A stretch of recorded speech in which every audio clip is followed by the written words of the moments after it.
Islom shunchaki boshqa din emas. Bu o'z qonunlariga ega o'zga dunyo, bu hayot va o'limga boshqacha munosabat. Taqvodor musulmon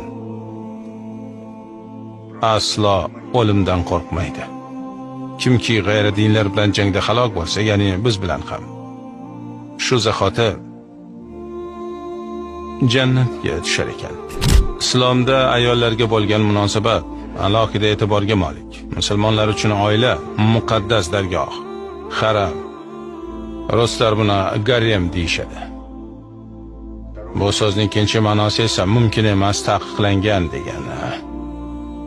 Shunga ko'ra musulmon ayollarga qarash harom.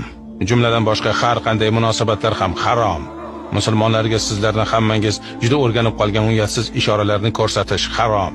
Buning uchun hatto oddiy aholidan ham o'q yeyishingiz mumkin. Boshqa tomondan, musulmon hech qachon o'z uyini qonga bulg'amaydi. Qishloqda bo'lgan vaqtingizdan boshlab siz mehmonsiz. Hatto kofir bo'lsa ham mehmonni o'ldirish